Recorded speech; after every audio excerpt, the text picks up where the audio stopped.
বুঝতেছেন আপনি আপনি একটু পিছন না আমার জায়গা আছে কোথায় বুঝাবো আমি কোথায় বুঝাবো কেন আপনার কথা নেই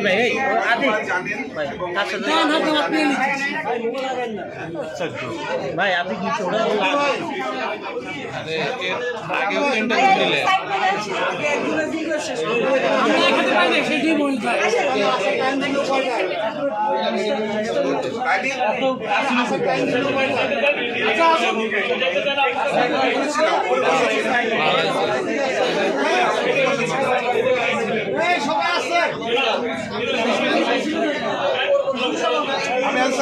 এই মুহূর্তে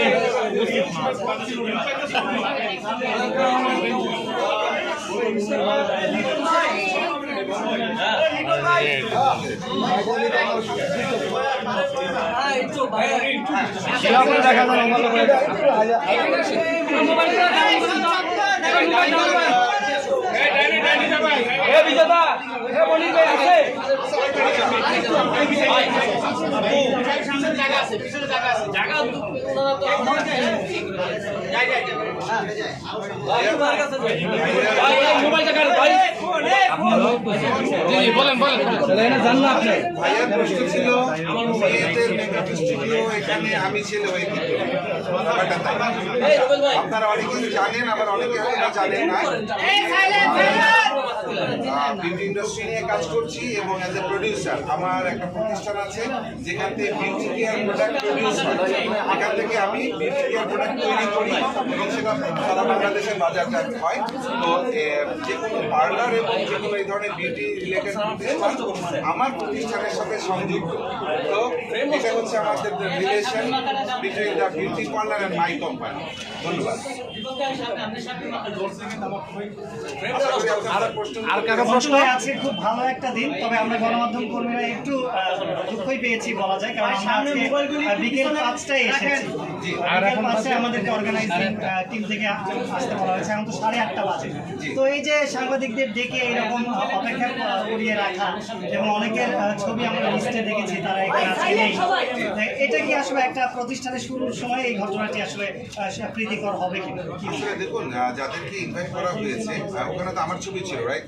তো আমিও কিন্তু আছি আমি কিন্তু উপরে বসা ছিলাম এবং আমি আরেকটা টেলিভিশনে আমি ইন্টারভিউ দিয়েছিলাম তো যে কারণে বারবার টাকার কারণে আমি নিচে নেমে আসতে পারিনি আর অনেকের ছবি যাদের ছিল সম্পূর্ণ তাদের ব্যক্তিগত ব্যাপার আসলে কেউ হয়তো কোনো কাজ আছে সবাই জানেন যে ব্যস্ত আর্টিস্ট কেউ দেশের বাইরে আছে তারা হয়তো ব্যাটিং করতে পারেনি তবে আপনারা ছাড়া তো আসলে আমরা যারা আছি আমরা কেউই কিছু না আমরা কিন্তু কলিগ আমরা একে অপরের পরিপূরক আমিও যেমন কিন্তু অপেক্ষা করছিলাম যে আরও কয়েকজন আর্টিস্ট আসবে তারপরে আমরা একসাথে আমরা নাম তো আপনিও যেমন এখানে অপেক্ষা করছিলেন উপরের একটা রুম আছে ওখানে আমিও অপেক্ষা করছিলাম তো আসলে যে কোনো জায়গায় আসলে অপেক্ষা করা যে কোনো কারোর জন্যই কিন্তু দুঃখজনক একটা বিষয় আমরা কেউ চাই না আমি আশা করবো ভবিষ্যতে আমাদের যারা কলিগস আছেন আর্টিস্ট আছেন কাউকে যেন এভাবে অপেক্ষা না করে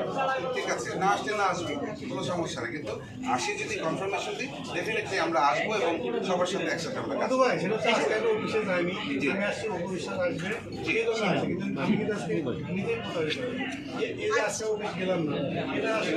আচ্ছা আমি মনে করি যে এটার আনসারটা মানে অর্গানাইজার যে আলিফ নিজে দিতে পারবে বলে আমার মনে হয় আমি অলরেডি 2 থেকে 3 বার বলেছি তাদের পারমিশন নিয়ে এবং তারা আসবে বলে তাদের সাথে আমাদের একটা ভালো বন্ডিং আছে এই চলতেই কিন্তু আমরাই করেছি এখন বিশেষ করে ওনারা আমি কন্ট্যাক্ট করে দেশের বাইরে যদি বাংলাদেশে থাকতেন তিনি কিন্তু অবশ্যই আসতেন আমার সাথে কিন্তু তাদের কথা হয়েছে মিস্ত্রি আপু তিনিও কিন্তু গতকাল ইউএসএ চলে গেছেন তিনি যদি থাকতেন তাহলে অবশ্যই তারা আসতেন এবং আরও যে আমাদের ছোটরা গিয়েছে তাদের পারমিশন